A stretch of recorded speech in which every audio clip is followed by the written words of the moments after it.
Hello students, आप सभी SOSC की तैयारी बहुत अच्छे से कर रहे होंगे। इसी उम्मीद के साथ मैं प्रदीप आजिया सर आपके लिए लेके आया हूँ आज ह्यूमैनिटीज एप्टीट्यूड टेस्ट का ब्लूप्रिंट जो कि 2024-25 का है क्लास 9th के लिए। इस डोमेन में जाने के बाद में आप बहुत ही अच्छी तैयारी कर सकते हैं, चाहे वो सिविल सर्विसेज के लिए हो, जज के लिए हो, वकील बनने के लिए हो, या आप बहुत अच्छी तैयारी के साथ या एक अच्छे नॉलेज के साथ राजनीति में जाना चाहते हैं तो भी ये आपके लिए बहुत अच्छा डोमेन है।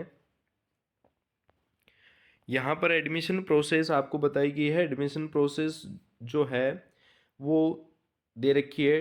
2 राउंड होंगे इसमें। फर्स्ट राउंड जो है वो रिटन टेस्ट होगा और 70% वेटेज है इसका। 70% जो है वो वेटेज जो है वो फर्स्ट राउंड का होगा, रिटन टेस्ट का होगा।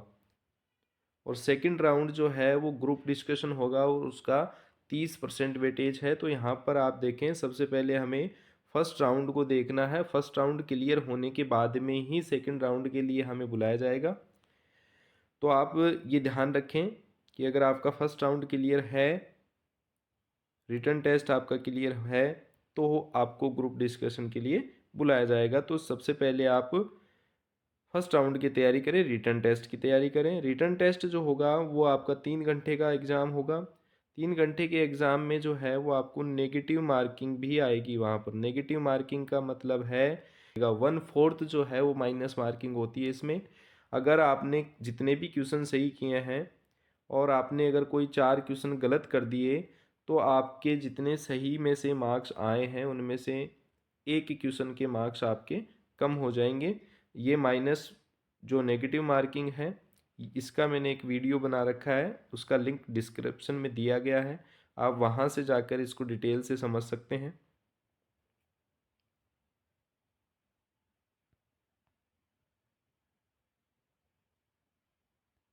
अब यहाँ आप देखें जो ब्लूप्रिंट दिया गया है राउंड फर्स्ट का, इसमें सिलेबस जो है वो आपका क्लास 8th लेवल का ही होगा।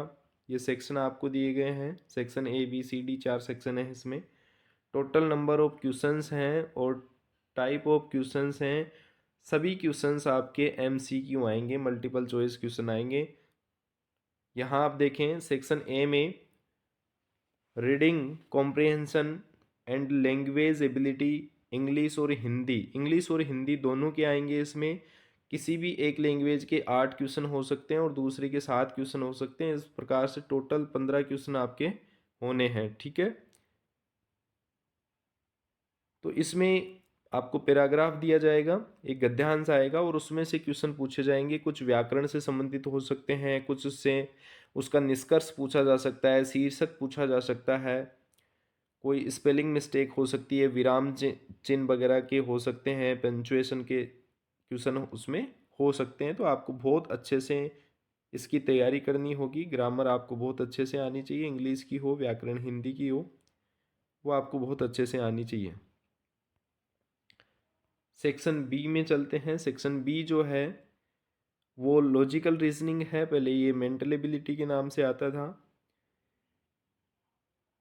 तो यहाँ हम देखेंगे कि इसमें जो लॉजिकल रीजनिंग है इसमें नंबर्स के हैं आपके। ठीक है, कुछ पैटर्न दिए हुए आते हैं, उसमें से कुछ छुपा दिया जाता है, आगे आपसे पूछ लिया जाता है कि इसमें ये कैसी आकृति होगी, उसके बारे में दिया हुआ आता है। कुछ वर्ड्स दिए हुए आते हैं, कुछ वोकेबलरी के दिए आ जाते हैं। तो ये आपसे उसमें पूछा जाता है और उसमें कुछ शेप्स यानी आकृतियाँ दी जाती हैं। फिर आपसे पूछ लिया जाता है कि इसमें आगे की आकृति कौन सी होगी। बहुत ही आसान रीजनिंग है। और रीजनिंग के लिए आप जो भी मार्केट में कोई भी गाइड उपलब्ध है SOSC की तैयारी के लिए, तो वो आप गाइड खरीद लीजिए। अगर आपने खरीद लिए तो बहुत अच्छी बात है, नहीं खरीदी है तो कोई भी गाइड खरीद लीजिए।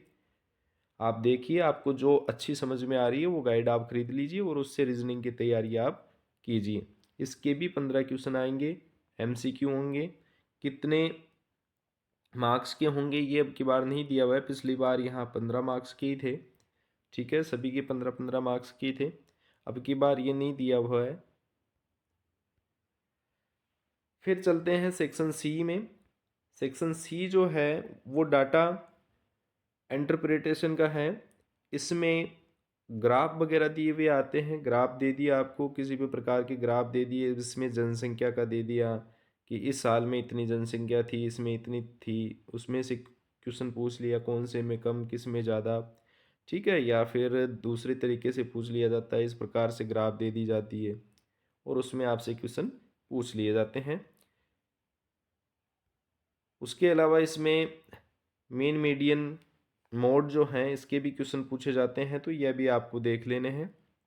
इसके भी कितने क्वेश्चन आएंगे, 15 क्वेश्चन ही आएंगे, एमसीक्यू टाइप ही होंगे।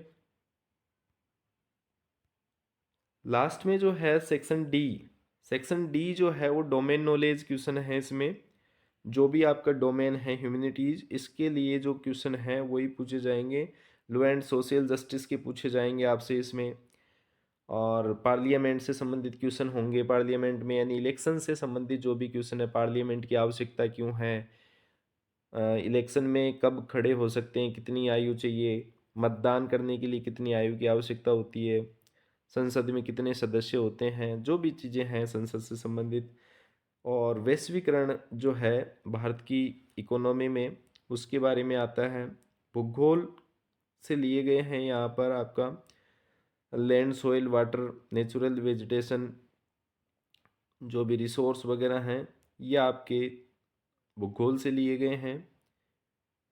और लास्ट में ये देखेंगे आप इसमें इतिहास में 1857 से लेकर 1947 तक का इतिहास जो है वो आपको बहुत अच्छे से याद कर लेना है। इसके भी 15 क्वेश्चन होंगे। कितने क्वेश्चन होंगे, 15 क्वेश्चन होंगे, एमसीक्यू होंगे। इस प्रकार से टोटल जो क्वेश्चन होंगे वो होंगे 60। ये कितने मार्क्स के होंगे ये जो है वो आपको पेपर में ही पता चलेगा। अब की बार यहाँ नहीं दे रखा, पिछली बार ये 60 ही था। आगे चलते हैं इसके। तो इसमें सेकंड राउंड के लिए दिया गया है और सेकंड राउंड के लिए वही बच्चे जाएंगे जो राउंड फर्स्ट क्लियर कर लेंगे। तो यहाँ पर जो है वो ग्रुप डिस्कशन होगा 15 से 20 मिनट का। 8 स्टूडेंट का एक उसमें